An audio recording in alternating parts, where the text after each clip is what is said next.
물 위기, 심각성을 못 느끼는 한국인이 많다. 늘 수도에서 깨끗한 물이 쏟아져 나오기 때문이다. 그런데 왜 한국을 물 부족 국가라고 하는 걸까? 물 위기는 우리 곁에 얼마만큼 가깝게 다가온 걸까?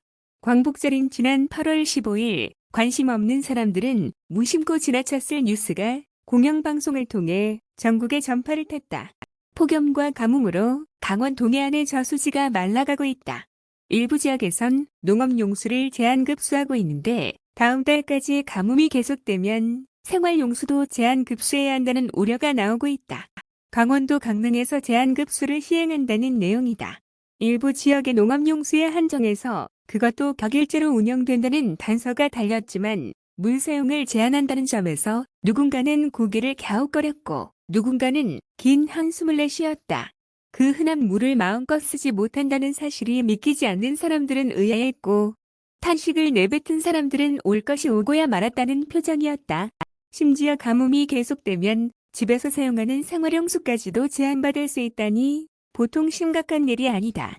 며칠 뒤인 22일 한 종편 방송은 바짝 말라 바닥이 드러난 저수지를 보여주면서 지난해 8월 이 지역엔 400mm 넘는 비가 왔다. 올해는 1mm가 채 되지 않는다. 극심한 폭염 속 가뭄까지 겹치면서 밭은 누렇게 말라가고 있다. 뾰족한 방법이 없는 농민들 마음만 타들어간다며 가뭄으로 고통받는 강원도의 상황을 전했다. 그리고는 상황이 이어진다면 생활용수 공급 차질도 우려된다는 경고를 빼놓지 않는가 하면 삼척과 속초, 고성 등 다른 동해안 지역 저수지 저수율도 평년에 비해 크게 줄어든 상태라면서 다른 인근 지역의 사정도 별반 다르지 않다고 덧붙였다. 이후 강원도의 수자원과 관련해 연일 제한급수 초읽기라는 제목을 달고 그날 저수량 주의와 제한급수 시행 시점을 가늠하는 기사가 쏟아졌다. 마치 외계의 침입이나 행성의 충돌로 지구가 맞게 될 최후의 날 또는 악당이 설치해놓은 시한폭탄이 터지는 시간을 카운트하는 재난 영화 한 편이 펼쳐지는 기분이 들 정도다. 이런 일촉즉발의 상황은 때마침 불어닥친 10호 태풍 산선의 영향으로 조금 여유를 찾을 수 있었다. 일본을 강타한 태풍이 29일과 30일 이틀간에 걸쳐 강릉 일대에 평균 50mm의 단비를 뿌린 것이다. 덕분에 강릉의 주 수원인 오봉저수지의 저수율이 38.7%로 올라갔고 강릉시 재난안전대책본부는 지난 30일 지금껏 가동했던 비상 2단계를 1단계로 내렸다. 제한급수라는 최악은 벗어날 수 있었지만 오봉저수지의 저수율은 지난해 79.4%에 비해 턱없이 부족한 상황이라서 문제가 완전히 해결된 것도 아니다. 오래전 얘기도 아니고 먼 나라 얘기는 더더욱 아니다. 어쩌다 발생하는 것도 아니다. 이 사례는 바로 엊그제 강원도에서 일어난 일이다. 물론 강원도의 일만도 아니다. 남부지방의 가뭄은 일상화가 되었다.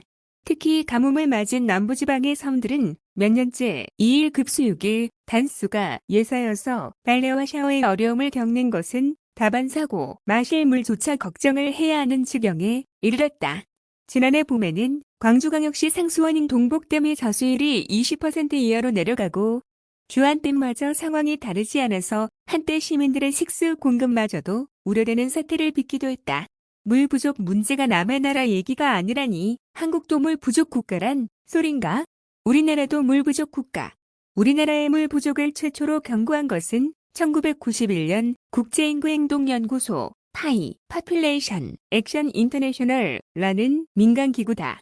이 연구소는 전 세계를 대상으로 물 부족 국가를 조사해 발표했는데 여기에 우리나라 이름이 올라서 모두를 당황케 했다. 이 연구소가 물 부족 국가를 구별하는 기준은 인구 1인당 지속 가능하게 활용할 수 있는 물의 양이 얼마인가 하는 점이다. 강수량에서 증발량을 빼고 땅에 떨어져 강이나 지하수로 흘러들어가는 양만을 계산해서 이를 인구수로 나누면 1인이 활용할 수 있는 물의 양이 된다.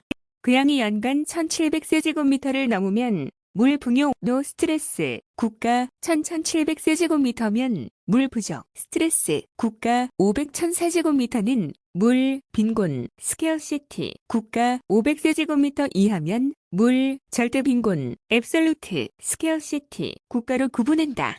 국제인구행동연구소의 분석 자료에 따르면 우리나라의 경우 1인당 가용한 물의 양은 1993년에 1470세제곱미터, 2000년에 1488세제곱미터, 2007년에는 1452세제곱미터로 이 기준에 의하면 수치상으로는 분명 물 부족 국가에 속한다. 하지만 이는 단순히 강수량과 인구만을 고려했을 뿐 댐과 같은 저장시설의 확충, 수도의 보급, 물의 재활용 기술 여부나 이용 효율 같은 점을 고려하지 않았다는 점에서 완벽한 분석이라고 인정하기에는 어려운 면이 있다. 그래서 이러한 의견이 우리나라가 과연 물 부족 국가인가 아닌가 하는 논쟁의 시발점이기도 하다. 다른 견해도 있다. 세계물위원회, 월드워터 카운실 주관으로 각국 정부와 전문가, NGO들이 모여 3년마다 개최하는 국제회의 세계물포럼 월드워터 포럼 WWF는 2006년 물 빈곤 지수를 발표하면서 우리나라를 세계 147개국 중에서 43위로 꼽았다. 풍요로운 건 아니지만 그렇다고 나쁜 것도 아니라는 평가다. 또 2012년 유엔이 발표한 세계물 부족 국가 지도에서도 우리나라는 거기에 속하지 않았다. 어디에서는 우리나라를 물 부족 국가로 분류하고 다른 데에서는 그렇지 않다고 한다. 과연 우리나라는 물 부족 국가인가? 여기에는 많은 논쟁이 있다. 하지만 분명한 것은 수자원이 아무리 풍부하다고 해도 말 그대로 물 쓰듯이 사용하면 부족할 것이요. 넉넉지 않더라도 아껴 쓰고 활용을 제대로 한다면 큰 재난과 맞닥뜨리지 않게 된다는 사실은 자명하다. 국가적 대책도 필요하지만 개인의 물 소비량도 문제다. 일어나서 샤워를 하고 물을 마시고 밥을 짓고 빨래를 하고 화장실을 사용하기까지 물의 소비는 쉼이 없다. 욕실에 샤워 꼭지를 1분간 틀어놓으면 대략 9리터의 물이 소비된다.